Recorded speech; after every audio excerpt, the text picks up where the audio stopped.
श्री गुरुभ्यो नमः। 7वें दिन की कथा का शुभारंभ कर रहे हैं। भगवान राम के राज्य अभिषेक की समाचार से कुलमुला गई मंथरा। मां सरस्वती ने बुद्धि फेर दी उसकी, और एक बस उन्हीं की बुद्धि फेर पाई। बाकी समूची अयोध्या में ऐसा था कौन जिसकी बुद्धि में थोड़ा भी विकार हो। सब तो राममय थे, पर कहीं पर भी कितना भी धर्ममय वातावरण हो, कोई ना कोई कुटिल अवश्य होता है। और इस स्थिति में उस कुटिलता की आवश्यकता भी है, वरना देवताओं का वो कार्य सिद्ध नहीं होगा जिसके लिए भगवान ने स्वयं अवतार लिया है। मंथरा ने अच्छे से सिखा पढ़ाया, केकई की बुद्धि फेर दी, उस केकई की जो भगवान राम से इतना प्रेम करती थी। देवताओं के सामर्थ्य से केकई अपना कोई विवेक नहीं लगा पाई, ईश्वर का कार्य सिद्ध करने चली।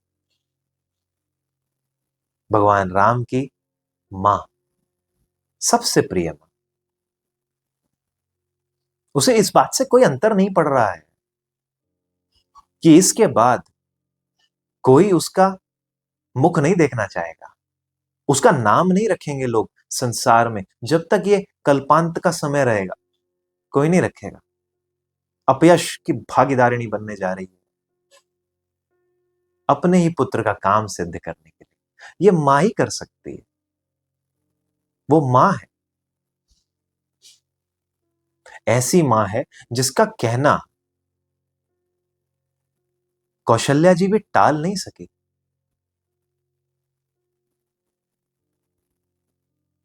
भगवान राम जब अपनी माता से मिलने जाते हैं कि मुझे मां और पिताजी ने वन का राज्य दिया है, दोनों की उसमें सहमति है, तो कौशल्या कहती है वैसे मां के अधिकार पिता से ऊपर होते हैं, तो यदि पिता कोई आज्ञा दे तो मां उस आज्ञा को उलट सकती है, पर यदि तुम्हें मां ने भी कहा है फिर तुम जाओ, कोई प्रश्न नहीं।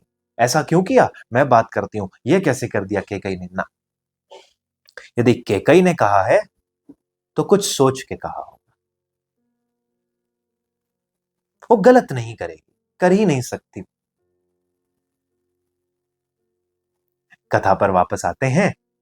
बड़ा अनुपम यह दृश्य है कि रात्रि का समय चल रहा है, केकई की बुद्धि पलट चुकी है।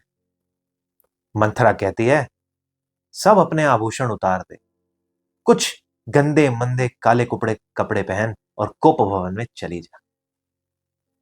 एक जमाने में कोप भवन हुआ करते थे वहां उस समय राजाओं के। रघुकुल में कोप भवन किसी ने बहुत पहले बनवाया होगा, वो कभी प्रयोग में नहीं आया। कोप था ही नहीं रानियों को कि सबके सामने विरोध ना प्रकट करें, अलग से बता दें कि उनकी कोई मांग नहीं मानी जा रही है तो पूरी कर देंगे, इसलिए रानी कोप भवन में चली जाए। कभी ऐसा अवसर आया ही नहीं। महाराज दशरथ रानी के भवन में आए हैं, सब सूना है, दीपक बुझे हुए हैं, घड़े उल्टे हुए हैं, सब अमंगल प्रकार की दृश्य हो गए। और फिर पता लगा रानी तो कोप भवन में है। पैर के नीचे से जमीन सरक गई महाराज दशरथ के, मेरी रानी कोप भवन में, ऐसा क्या हो गया। इतने मंगल के समय में वो कोप भवन में क्या कर रही। गए कोप भवन, सबसे चहेती रानी, पूछा उससे मांग, तेरी क्या मांग है, किसने तेरा अहित कर दिया। कहे तो उसे दंड दे दूं, मृत्यु दंड दे दूं, मृत्यु दंड के लायक ना हो तो उसे कारागार में बंद कर दूं, या उसके जीवन को ऐसा कर दूं कि वो सारे जीवन ऐसा सोचे कि उसने किसको ताड़न किया है। बता तेरे को किसने दुख दिया, किसकी वजह से तू यहां कोप भवन तक आ गई। मुझे बताओ रानी। प्रिय, कितने विशेषणों का प्रयोग कर रहे हैं वो वहां पे। सुभगे, प्रिय,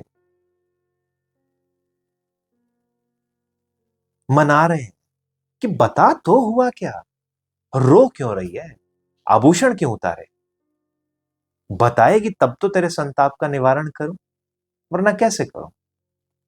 वो कहती है दुख तो आपके कारण है। मेरे कारण? बता कैसे है मेरे कारण, मैं उस दुख का निवारण करूंगा। मुझे तो याद नहीं कि मैंने तुझे कभी दुख दिया हो, पर तू बता।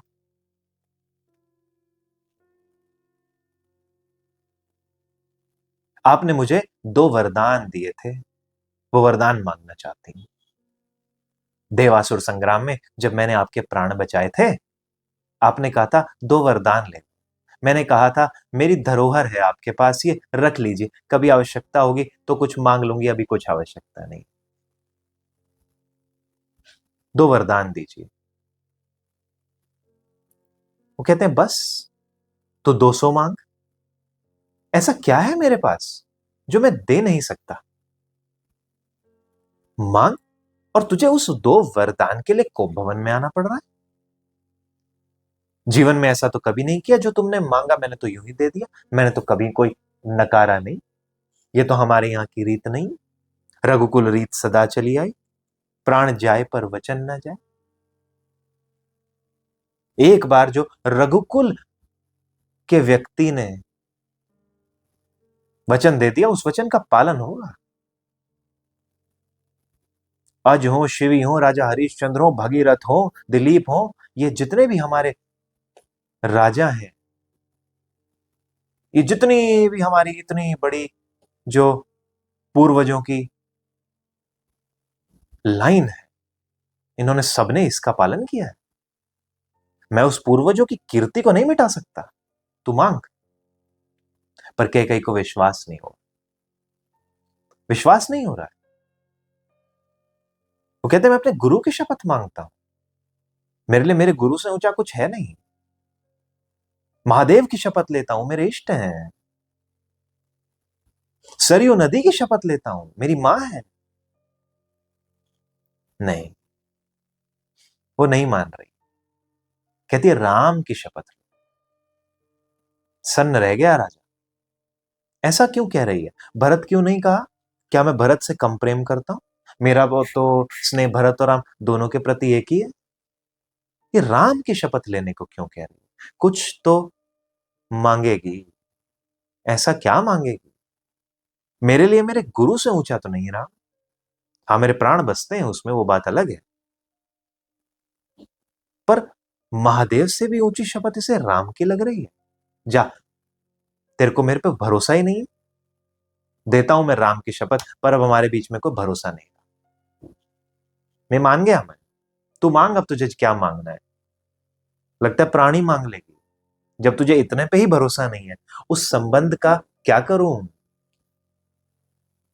पति पत्नी में ट्रस्ट बहुत इंपॉर्टेंट है।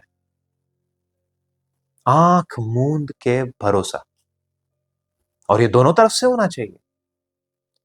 कोई ये ना सोचे कि आंख मूंद के मुझ पर भरोसा क्यों नहीं करती, या मुझ पर भरोसा क्यों नहीं करता, और उसका फायदा उठाकर आप उस भरोसे को तोड़ दें, जैसा आजकल हो रहा है।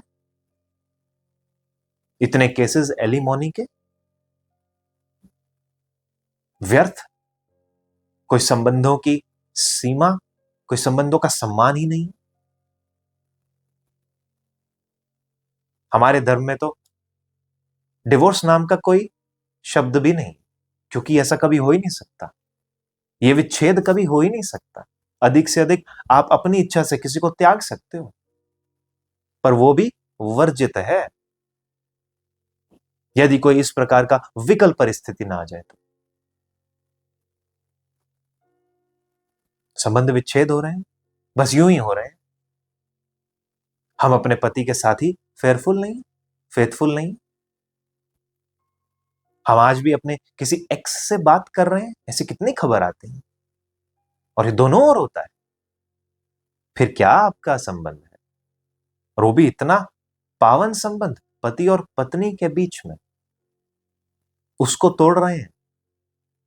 राजा दशरथ कहते हैं अब तेरा मुझ पे ट्रस्ट नहीं रहा, विश्वास नहीं रहा। अब तू मांग ले जो तुझे मांगना है। और कैसे मांगती है,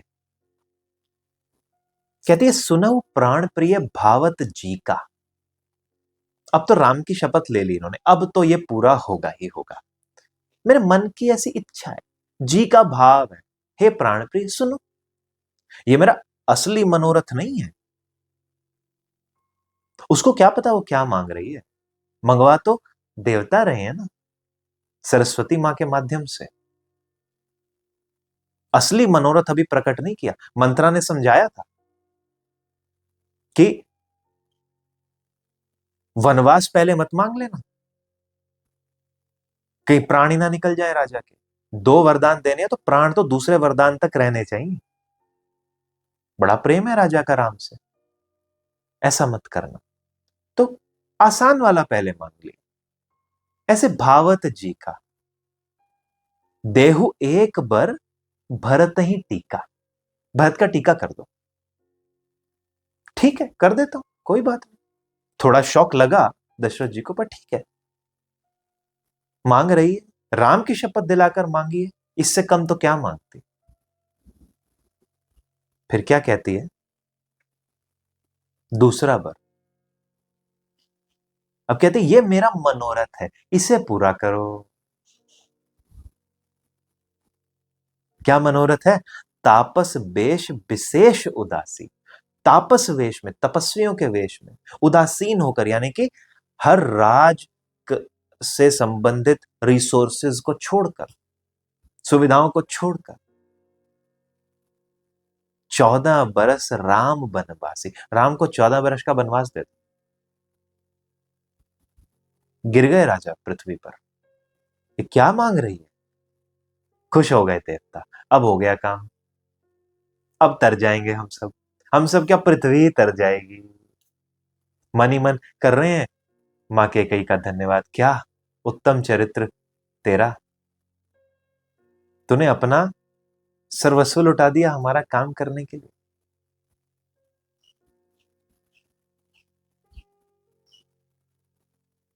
देहु एक बर भरत ही टीका, 14 बरस राम बनवासी।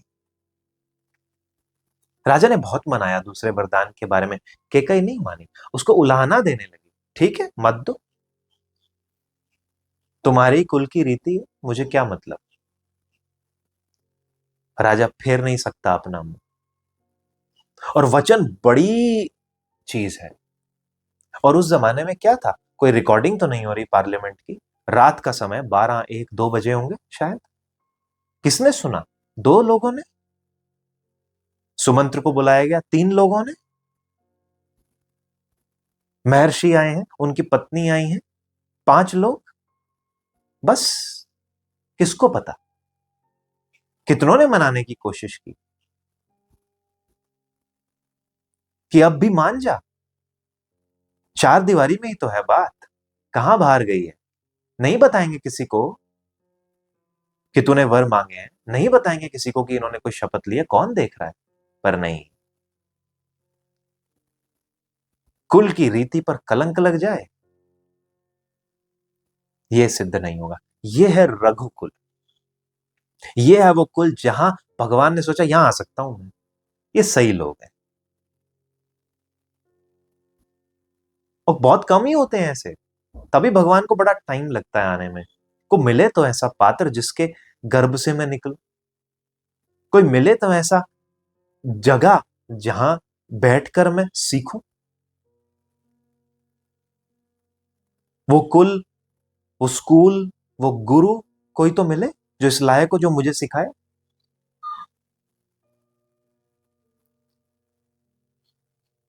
सुमंत्र आए हैं, उनसे कहकर राम जी को बुलवाया गया है। राम जी सहज ही रूप में आ गए, बात करी कि मां क्या हुआ पिताजी को, ये ऐसे क्यों बैठे हैं, आप बताइए, क्या कोई मनोरथ है इनका जो सिद्ध नहीं हो रहा। ये तो बड़े प्रसन्न थे। अभी थोड़ी देर पहले वशिष्ठ मुनि ने भगवान राम को बोला था कि अब व्रत करो, संयम रखो, तुम्हें कुछ आहार विहार के संयम रखने होंगे, तुम्हारे राज तिलक से पहले। उन संयमों का ही पालन ही कर रहे हैं वो। और सुमंत्र जी आ गए बुलाने के लिए, पूछ रहे हैं क्या हुआ। कैकेयी बोलती हैं सारी कथा कि ये हुआ है। वो कहते हैं बस इतनी सी बात, पिताजी आप क्यों क्षोभ कर रहे हैं, मैं आपकी आज्ञा से बन जाऊंगा, मैं मां की आज्ञा लेके आता हूं। चले गए सहज ही, कौशल्या मां के पास गए, बड़े प्रसन्न हो रहे हैं। कैकेयी के भवन से निकलने से पहले कहते हैं ये तो बहुत अच्छी बात है, मुझे वन भेज रहे हैं आप, और कितने मुनि मिलेंगे मुझे, मेरा तो बड़ा सौभाग्य, आपने बड़ी कृपा करी। और बनावटी नहीं है, इच्छा ही है ऐसी, यही उनकी शैली है। समभाव, राज्य मिला कोई अधिक प्रसन्नता नहीं, राज्य चला गया कोई दुख नहीं, ठीक है समभाव, ठीक है माता। और कौशल्या जी के पास जाते हैं, पहले बताते हैं कि पिता ने मुझे वन का राज्य दिया है। सन्न हो जाती हैं कौशल्या, ये क्या हुआ। और फिर कहते हैं मां की भी इसमें सहमति, फिर कहते हैं जाओ। ऐसा शील स्वभाव। और जब जाओ तो अब तैयार होते हैं, और कैसे तैयार होना है, माता कैकेयी ने तो यह बोला है, तापस वेश, विशेष उदासी, सब छोड़ दो, निकालो इसको, ले आई वो वलकल वस्त्र, पहनो ये, यही पहनना है। तैयार हो गए। सीता मां विकल हो उठी, मैं भी जाऊंगी। भगवान राम बहुत समझाते हैं उनको, यहां चली जाओगी तुम तो इधर कौन देखेगा, पर मन ही मन वो जानते हैं इनके बिना काम बनेगा कैसे मेरा।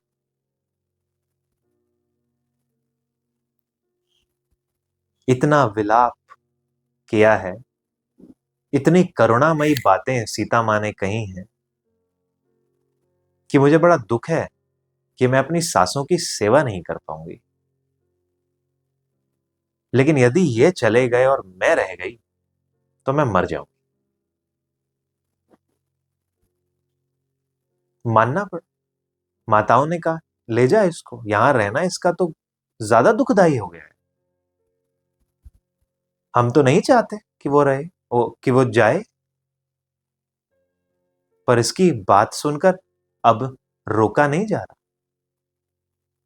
ये लक्ष्मण जी को पता चलता है, भगवान राम उन्हें भी समझाते हैं, मन ही मन जानते हैं इसके बिना भी काम तो नहीं चलेगा, मेघनाथ का वध कौन करेगा।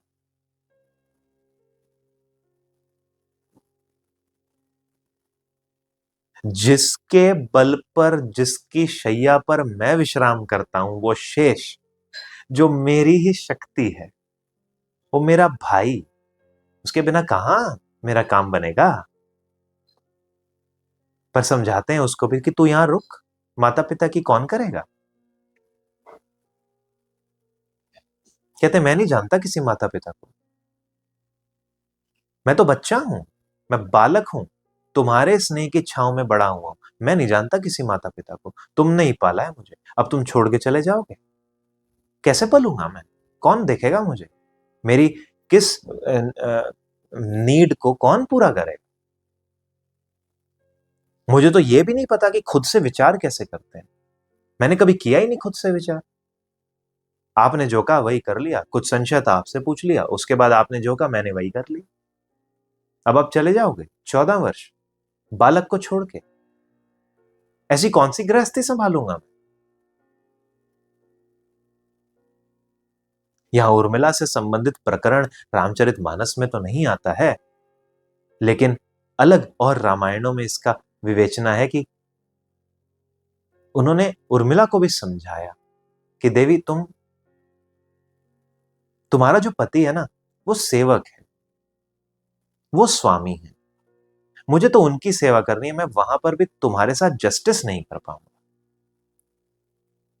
तुम और मैं दोनों ही सेवक हैं, तुम यहां की सेवा का कार्यभार संभालो ताकि मैं निश्चिंत हो जाऊं, और मैं वहां का कार्यभार संभालूंगा। तभी मैं 100% अपना काम कर पाऊंगा। रुक गई उर्मिला। उनका ठीक है, आप चिंतित ना हो, मैं प्रतीक्षा करूंगी आपकी। इधर के संबंध में बिल्कुल चिंतित ना हो। इधर भगवान राम कहते हैं जाओ माता से आज्ञा ले आओ। जाते हैं मां सुमित्रा के पास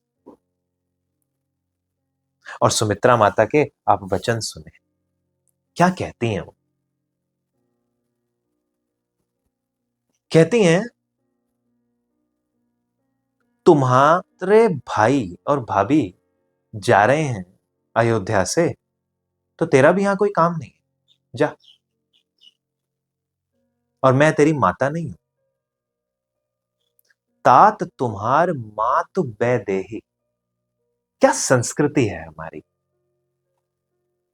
तुम्हारी मां ये वैदेही है। पिता राम सब भांत सनेही। पिता तुम्हारे राम हैं, यही दोनों तुम्हारे माता पिता हैं। और लक्ष्मण जी ने हमेशा इन्हें माता पिता ही माना है। जानकी मां के चरणों से ऊपर तो उनकी नजर भी नहीं।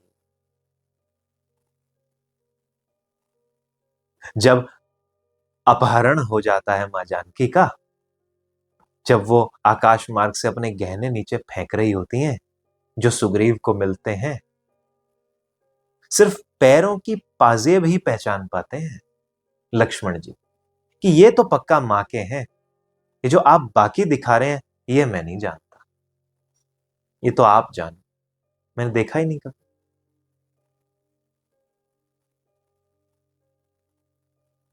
भाभी मां ही होती है, बहन होती है, बेटी होती है। वैसे तो अपनी पत्नी के अलावा, ये हमारे शास्त्रों में बहुत ही क्लियर कट इंस्ट्रक्शन है, अपनी पत्नी के अलावा हर और स्त्री, आपकी मां यदि वो बड़ी है, बहन यदि वो लगभग सेम एज ग्रुप की है, और बेटी यदि वो छोटी है, बस यही है आपका रिश्ता। और अपनी पत्नी के अलावा हर एक स्त्री को ऐसा ही जानो। सिद्धि भी आपको इसी से ही प्राप्त होगी, सहज ही। और कोई संबंध नहीं है आपका, बस ये 3 संबंध।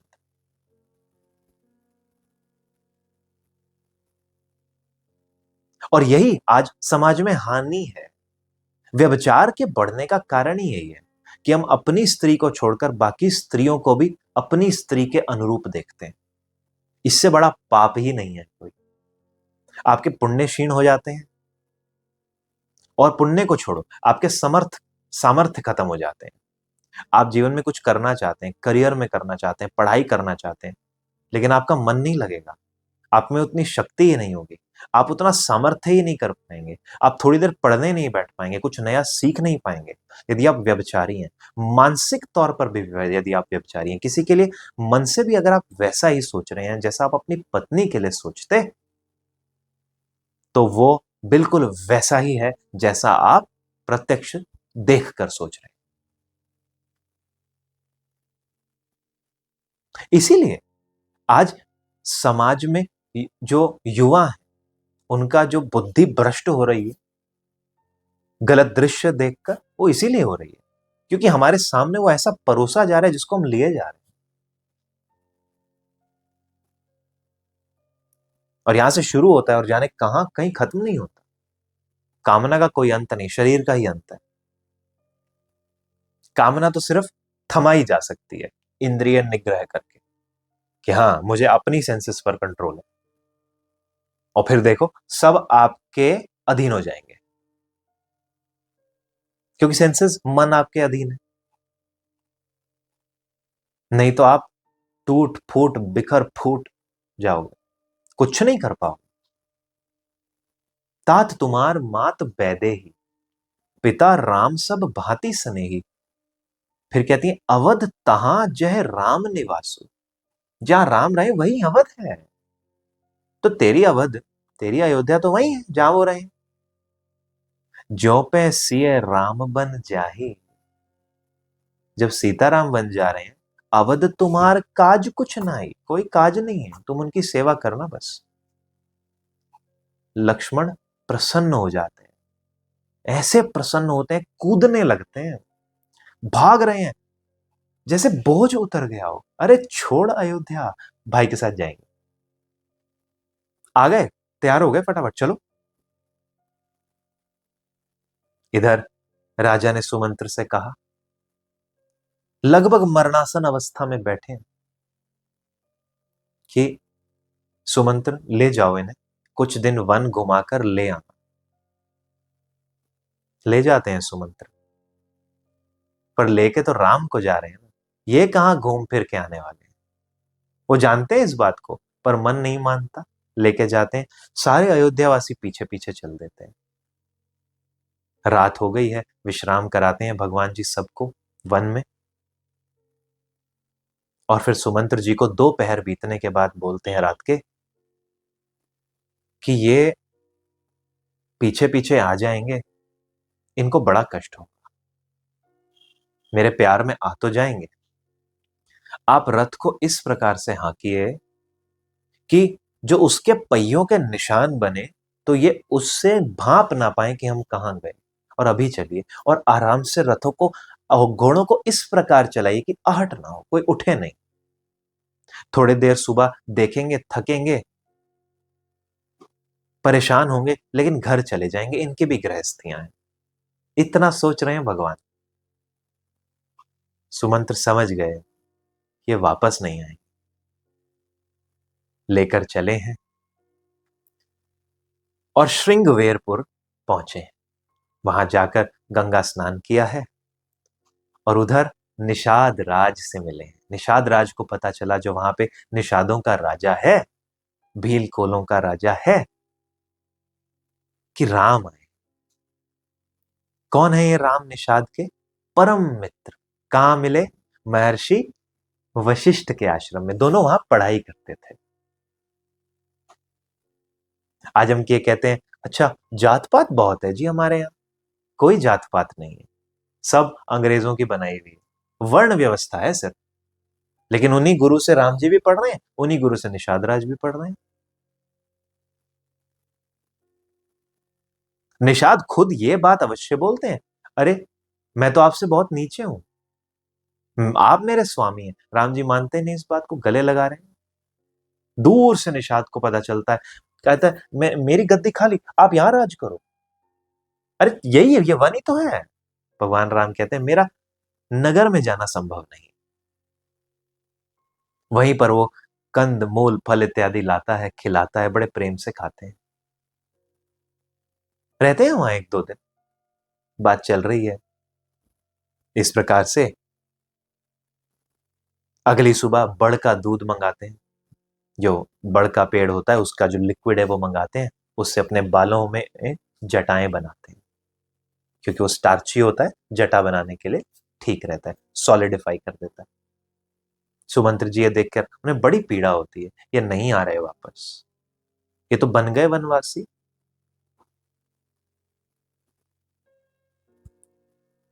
और फिर दिन बीतता है। कहते हैं भगवान राम निषाद राज से कि भैया हमें गंगा पार करनी है, उस केवट को बुला दो। उस केवट को, बहुत केवट थे वहां, और कौन सा केवट नहीं आएगा। अगर निषादों का राजा, उनका राजा अगर बोलेगा कि जा छोड़ के आ, कौन सा केवट नहीं आएगा। नहीं, उसको बुला दो। एक विशेष केवट को ही चाह रहे हैं, वो आ ही नहीं रहा, वो सुन ही नहीं रहा। वो कह रहा है मैं नहीं लेके जाऊंगा, तुम कहता नहीं भाई ले जाओ। लक्ष्मण जी देख रहे हैं यहाँ पे, ये इनका अलग ही कौतुक चल रहा है।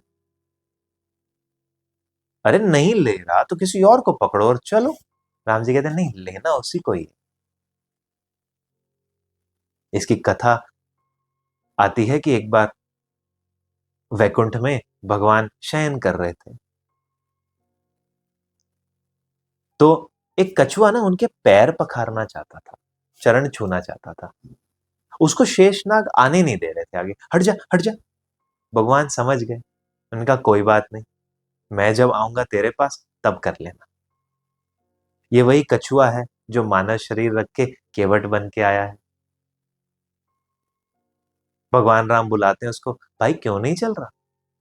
कहता मैंने तुम्हारा प्रताप जाना है, पत्थर की बन गई नारी, ये तो लकड़ी की नाव हमारी, करूं यही रोजगार, पालू सारा परिवार, कैसे बिठाऊं तुम्हें नाव में? अगर तुम पत्थर से नारी बना सकते हो, अगर मेरी काठ की नाव को तुमने नारी बना दिया, एक तो नारी मेरे पास है, दो दो नारियां हो जाएंगी, आय का कोई साधन नहीं, पालूंगा कैसे? मैं नहीं बिठाऊंगा, ना ना ना, तेरे को नहीं बिठाऊंगा। भक्त के पीछे लग जाते हैं भगवान। कहते हैं अच्छा बता क्या करूं? वो कहते हैं एक बात मानो तो बताऊं। तो पूछ। मैं तो चरण कमल धोना चाहूं, मेरा संशय होवे दूर, अगर तुमको हो मंजूर तब तो बिठाऊं तुम्हें नाव में। भगवान राम कहते हैं धोले भाई, धोले। धोए, बड़े प्रेम सहित पग धोए, पाप जन्म जन्म के खोए। चरणामृत लिया उसको, तर गया वो भाव है उसका, और ये ब्रह्म है। भगवान राम कहते हैं अब बैठ जाए। हाँ, धीरे धीरे से नाव चलाता है, बड़ा प्रेम मगन हुए जाता है। सूरज छिपे रहे, राम बैठे रहे, नहीं जाए वन, बैठे रहे मेरी नाव में, ऐसा उसका भाव। ऐसे करते करते गंगा पार हो गए। अब उतर गए। अब उतरने पर उतराई तो देनी पड़ती है, पेमेंट तो करनी पड़ेगी। भगवान राम के पास तो पैसा ही नहीं है, वो तो सब छोड़ आए। सुमंत्र जी तो गंगा जी के इस किनारे पर है, छोड़ आए। समझ गई मां सीता इस भाव को। अंगूठी उनके हाथ में थी राम नाम की, वो निकाली, दे दी। ये दे दो उसको, बस दे दी, वो समझ गए। और वो देने लगे। केवट कहता है मैं तो नहीं लूंगा, मैं तो नहीं लूंगा। भगवान राम कहते हैं तूने किया गंगा पार, ये कहता है करना भवसागर से पार।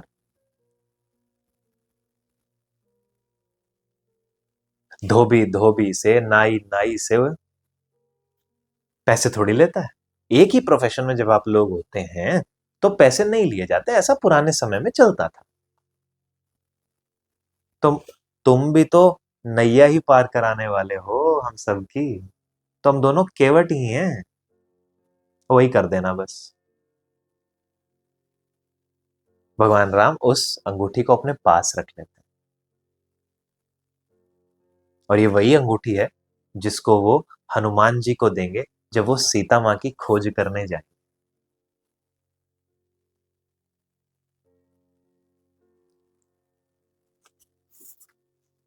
इधर केवट को भक्ति का वरदान देते हैं, और फिर ये तीनों साथ में निषाद राज भी हैं, ये पहुंचते हैं भरद्वाज मुनि के आश्रम। उनकी तो प्रसन्नता का कोई ठिकाना ही नहीं है।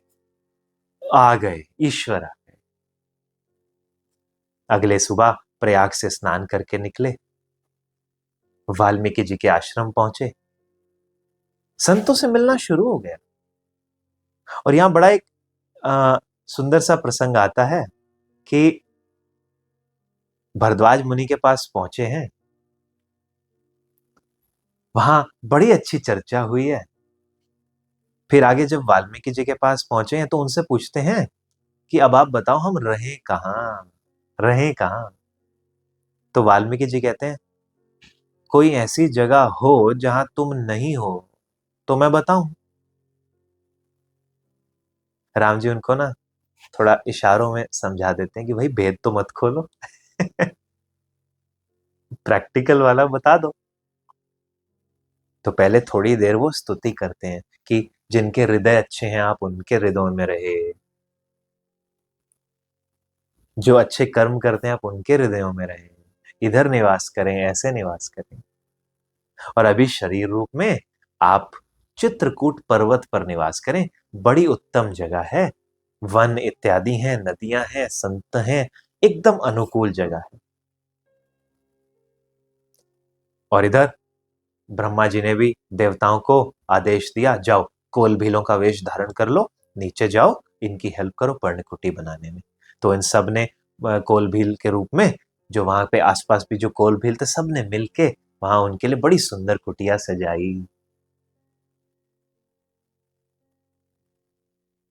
कुटिया में एक तुलसी का पौधा लगा है, एक चबूतरा बना है जिसपे भगवान राम रोज भजन करेंगे, रसोई है, कमरा है। और पर्णकुटी बनाने के बाद फिर निषाद राज को विदा किया कि अब आप भी जाओ, आपका राज्य जो है वो आपकी प्रतीक्षा कर रहा है। वहां निषाद राज पहुंचते हैं, सुमंत्र अभी भी वहीं है कि क्या पता आ जाए। लेकिन जब निषाद खाली हाथ पहुंचते हैं तब सुमंत्र समझ जाते हैं ये अब नहीं आएंगे, अब तो निकल गए। घर जाते नहीं बनता, भगवान राम समझाकर जरूर गए थे पहले कि आप अब घर चले जाइए, लेकिन वो बैठे हुए थे। लक्ष्मण जी ने कुछ बहुत खरी खोटी बातें कही, पर भगवान राम ने कहा कि ये बातें वहां मत बताना, उन्हें बड़ा दुख होगा। आप जाइए, पिताजी को आपकी आवश्यकता है। वो नहीं आए हैं अभी तक। तो अब सुमंत्र जी समझ गए अब तो जाना होगा। पैर नहीं पड़ते, धीरे धीरे चलना शुरू करते हैं, जाते हैं रथ को लेकर। महल में पहुंचे हैं, सोच रहे हैं जवाब क्या दूंगा। जब महाराज पूछेंगे कहां है मेरी बहू, क्या जवाब दूंगा मैं कि नहीं ला पाया मैं, इतना सामर्थ्य नहीं है मेरे अंदर कि मैं बच्चों को मना कर ला सकूं। कहां, क्या फायदा उस ज्ञान का। दशरथ जी को आकर बताते हैं, सारी कहानी समझाते हैं कि पहले दिन सिर्फ पानी पीकर ही वो रहे, फिर अगले दिन इस प्रकार से उन्होंने थोड़े फल खाए, फिर बड़ का जो दूध है वो लेकर अपनी जटाएं बनाई, फिर ऐसे गए ऐसे गए, समझा दिया। दुखी हो गए दशरथ जी, प्राण जाने ही वाले हैं, समझ गए अब नहीं आएंगे। याद आ रहा है उनको वो प्रकरण अपने जवान दिनों का कि मैं तो भूल ही गया था, ये तो एक शाप सत्य हो रहा है। एक बार मैं शिकार खेल रहा था, शब्द भेदी बाण का प्रयास कर रहा था, उसकी मैं प्रैक्टिस कर रहा था कि कहीं मैं बस शब्द सुन लूं और उस दिशा में बस आंख बंद करके मैं वाण मारूं, जहां से वो शब्द आ रहा है उस जानवर को, उस दानव को, उस दुष्ट को मार डालूं। देखने की आवश्यकता ही नहीं मुझे, शब्द भेदी बाण सीखा था। इधर श्रवण कुमार नाम का एक युवक अपने बूढ़े अंधे माता पिता की अंतिम इच्छा को पूरा करने के लिए उन्हें तीर्थ यात्रा पे ले जा रहा है। बहुत समय चलते चलते माता पिता कहते हैं बेटा अब और नहीं ऐसे चल सकते, प्यास बहुत लगी है, पानी ले आ। माता पिता अंधे थे, दोनों को जैसे दो तुला जैसी टोकरी में डालकर अपने कंधे पर लेकर भ्रमण करा रहा था श्रवण कुमार। उन्हें रखता है, कहता है अभी आता हूं। थोड़ी दूर पर जाता है, सरयू के तट से घड़े में पानी भर रहा होता है, आवाज आती है। यहां राजा को लगता है कोई बड़ा हाथी या कोई शेर बाघ चीता, कोई बड़ा जानवर जल पी रहा है। शब्द वेड़ी बाण का संधान करता है, जाकर लगता है आवाज आती है एक मानव की। राजा चौंक जाता है, ये हुआ क्या। वहां जाकर देखता है श्रवण कुमार घायल पड़ा है, मरने की अवस्था में है। क्षमा मांगते हैं राजा उससे पूछते हैं क्या हुआ। वो बस अंतिम श्वास में ये कहता है मेरे बूढ़े माता पिता पानी की प्रतीक्षा कर रहे हैं, उन्हें पानी पिला दे। मैं इस काम से निकला था, और प्राण त्याग देता है। इधर वो घड़ा लेकर बूढ़े माता पिता के आगे जाता है, बोल कुछ नहीं रहा है, बोलेगा तो समझ जाएंगे। जो नेत्रों से देख नहीं सकते वो उनकी और शक्तियां प्रबल हो जाती हैं। और इस प्रकार से पता लग जाता है दोनों माँ बाप को, ये हमारा पुत्र नहीं है, ये जवाब नहीं दे रहा। उसको छूते हैं तो गहने इत्यादि दिखते हैं। नहीं, तुम कौन हो, पहले ये बताओ, अपना परिचय दो, हमारा पुत्र कहाँ है। वो बताता है कि आप पहले पानी पी लीजिए, फिर बताता हूं। पर माँ बाप विकल हो रहे हैं, पुत्र किधर है हमारा, हमारा सहारा कहाँ है, बताओ उसके बारे में पहले। राजा बताता है उसके बारे में। उसी समय उनके प्राण छूटने को हो जाते हैं। गला प्यास से भरा हुआ है लेकिन जल ग्रहण नहीं करते। इतने दुख में शाप दे देते हैं वो ब्राह्मण दंपति राजा को, जैसे हम अपने संतान के वियोग में प्राण त्याग रहे हैं ना राजा, वैसे तू भी त्यागेगा। छोड़ देते हैं प्राण। राजा दशरथ उनका संपूर्ण संस्कार क्रिया करते हैं। मन में एक क्षोभ रह ही जाता है, फिर ये बात वो भूल जाते हैं। आज उन्हें याद आ रही है कि अरे, ये ही मेरे प्राण ले जाएगा, ये वियोग। और ऐसा कहते कहते राजा राम को याद करते करते, राम राम राम करते करते प्राण छोड़ देते हैं। पूरे महल में चीत्कारों का माहौल बन जाता है। फिर महामुनि वशिष्ठ सबको ज्ञान देते हैं, समझाते हैं, तो सबका संताप थोड़ा कम होता है। 4 पुत्र राजा के, और एक भी पास नहीं दाह संस्कार के लिए, अंतिम संस्कार के लिए, तर्पण के लिए। जब राजा नहीं रहता और युवराज भी नहीं होता, ऐसे में गुरु के ऊपर राज्य संभालने की उत्तरदायित्व आ जाता है। और जहां गुरु वशिष्ठ जैसे हो, वहां तो ऐसी समस्या होनी ही नहीं कि राज्य न संभाला जा सके। तुरंत महामुनि वशिष्ठ आज्ञा देते हैं कि तेल की एक नाव में इनके शरीर को संभाल के रखो, ताकि शरीर को क्षति न हो। सम्मान से ही शरीर जाना भी चाहिए, क्योंकि वो संस्कार है। बच्चों को आने में समय लगेगा। दूतों को बुलाते हैं, विश्वसनीय दूतों को बुलाते हैं। कहते हैं जाओ, भरत के ननिहाल जाओ, कैकय देश। ये ना बताना कि राजा अब नहीं रहे, बस उन्हें कहना गुरु की आज्ञा है, शीघ्र पधारे। पत्र ले जाते हैं। इधर भरत जी को बड़े बुरे शकुन हो रहे हैं। ब्राह्मणों को रोज वो भोजन करा रहे हैं, भगवान का महादेव का जाप कर रहे हैं, लेकिन सपने बुरे आने बंद ही नहीं हो रहे कि भाई चले गए, पिता नहीं रहे। डर के उठ जाते हैं उनसे। और फिर दूत वहां पहुंचते हैं, उन्हें चिट्ठी देते हैं।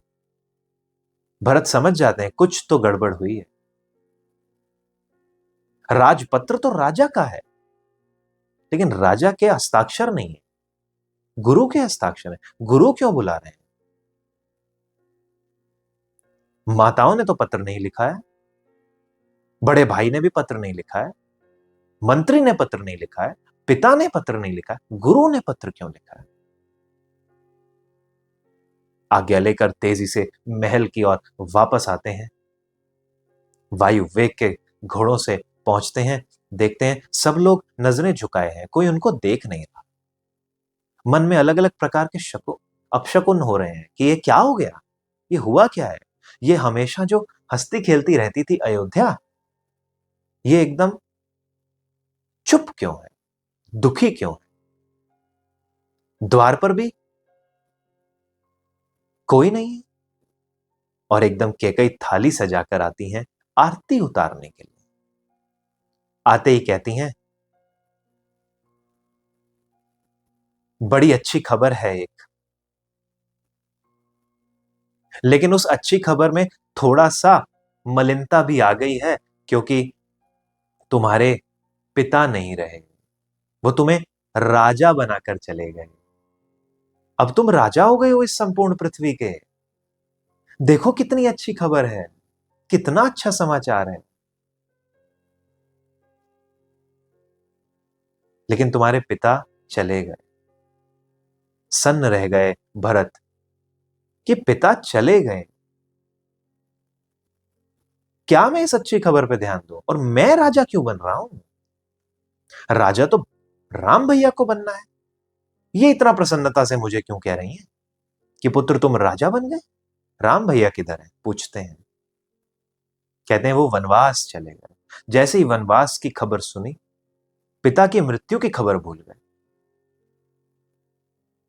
रोने लगे, बिलखने लगे। पता चला कि यह वनवास उनको किस प्रकार से हुआ है। माता का ही त्याग कर दिया। कि कितना मैं पापी हूं जो मैं तेरे गर्भ से जन्मा। भगवान ने कितना बुरा किया मेरे साथ।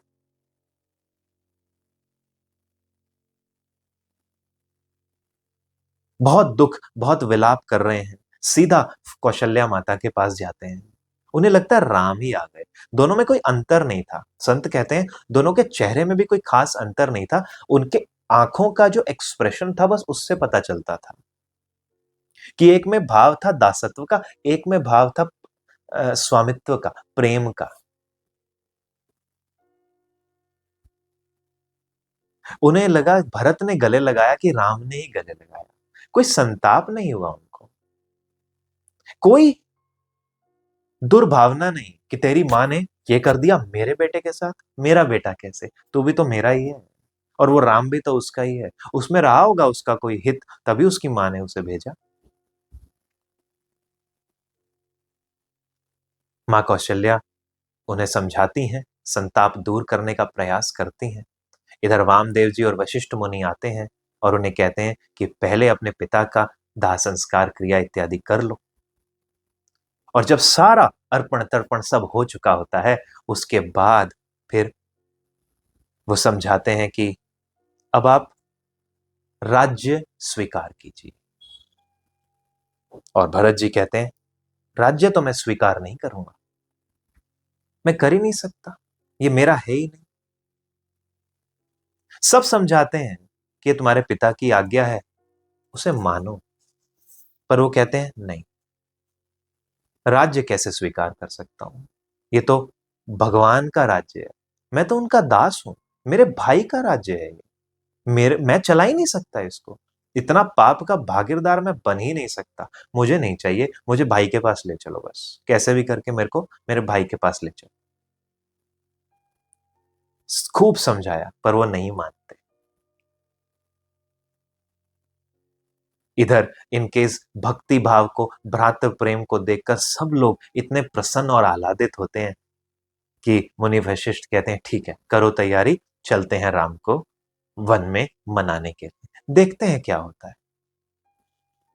बड़ा सुंदर प्रसंग आता है दोनों भाइयों के मिलन का। और इस प्रसंग की चर्चा करेंगे अगले दिन की कथा। जय श्री राम।